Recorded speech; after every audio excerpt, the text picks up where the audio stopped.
उसका शेड्यूल कैसे सबको मिलेगा कि वो कब यहाँ आएंगे कब नहीं आएंगे? ये फोन पे मिल जाएगा अच्छा, और लाइव में भी मिलता रहेगा मैं कहाँ हूँ।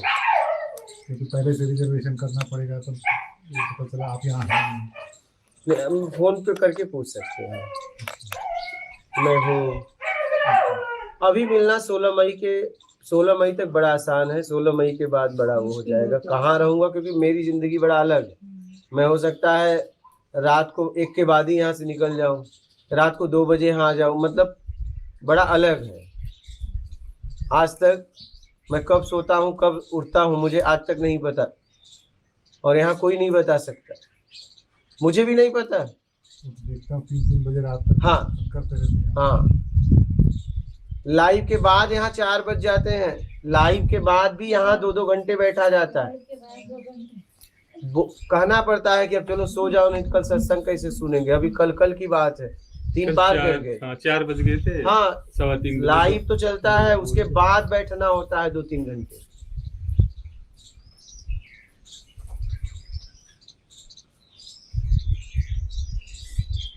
तो 16 मई तक मेरा ये था कि साधकों के लिए 1 साल मुझे पूरी तरह देना है, और मैंने दे दिया। बस कुछ समय बाकी है जब तक शरीर रहा। तो आपकी यात्रा का शेड्यूल भी रहेगा कि कहाँ कहाँ जाना? नहीं मुझे नहीं पता, मतलब मैं अगला गांव कहाँ रुकूंगा मुझे खुद नहीं पता। हो रहा है, कल कहाँ होगा पता नहीं। कई साधक उस लोकेशन पे हो सकता है होना, वहाँ पर हाँ, मिलना चाहेंगे। वो लाइव में पता चलेगा। अगर लाइव में रहेंगे तो उन्हें पता चलेगा, क्योंकि बोल दिया जाएगा आज सत्संग यहाँ पे हो रहा है। कल कहाँ होगा पता नहीं, लेकिन आज हो रहा है तो आसपास पहुंच सकते हैं आसानी से। कुछ मेहनत करनी पड़ेगी, क्योंकि मुझे खुद नहीं पता रहेगा मैं कहाँ जाऊंगा, किस गांव में आज मेरा रात होगा, किस गांव में सुबह होगा। ऐसी यात्रा करूंगा।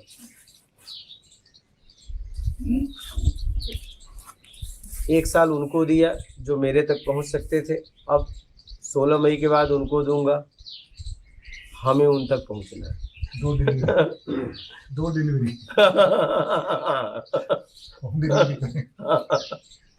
हाँ, मतलब मेरा भाव ऐसा है कि मुझे जब मैंने मतलब ज्ञान के पहले बोला था कि इसलिए कि मैंने बहुत तकलीफ झेला। एक प्रश्न के उत्तर पाने के लिए मैं रोता रहता था, लेकिन आखिरी तक मुझे मिला नहीं। 2011 से 20 तक तो मैंने कहा कि देख, पहला मैंने शर्त रख दिया उससे कि मुझे प्रत्यक्ष ज्ञान चाहिए। क्या? उसमें कोई भी ना हो, मैं भी नहीं हूँ, ठीक है। और इसके बाद जिस दिन मुझे ज्ञान हुआ, मैं लोगों तक मैं खुद जाऊंगा, मैं खुद उनके पीछे भागूंगा, और मैं जाके हर जगह सत्संग करूंगा। और वो मैंने किया। क्या?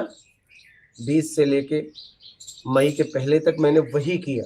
घूम घूम के वीडियो देखते हैं ना आप कहीं भी, ठीक है। कभी आसन की कोई नहीं, जहां बैठा था वहीं सत्संग। कभी ऐसा नहीं हुआ सत्संग के लिए कभी व्यवस्था किया गया, जहां बैठा वही सत्संग, और वहीं सबको बैठना पड़ता है। अगर मैं जमीन पे बैठा हूं तो सबको जमीने पे इससे बैठना पड़ता था। आप समझ रहे हैं? मैं खड़ा हूं तो लोग खड़े ही रहते थे।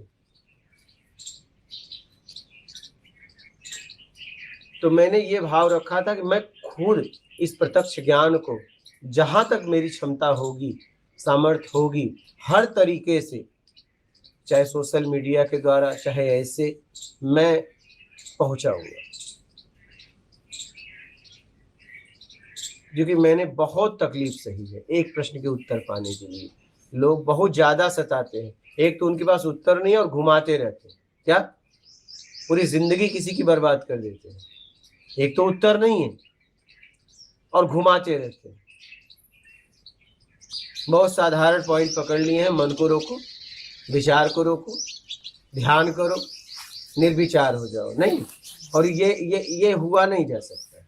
बस इसी में उलझा दी। उलझो और मेरे गुलाम रहो। क्या? और मैं इस गुलामी से लोगों को मुक्त कराना चाहता हूँ। मैं आपको साफ साफ बता दूं, मेरा बस इतना भाव है कि कोई किसी का गुलाम ना रहे, कोई किसी के अधीन ना रहे। वो इतना समझ पाए प्रत्यक्ष ज्ञान के द्वारा कि मैं अपने आप को अवतार सकता हूँ, मैं अपना कल्याण खुद कर सकता हूँ, मैं स्व की स्थिति में पहुंच सकता हूँ, पक्का, मुझे अब किसी की जरूरत नहीं। यही बात लोगों को बतानी है मुझे।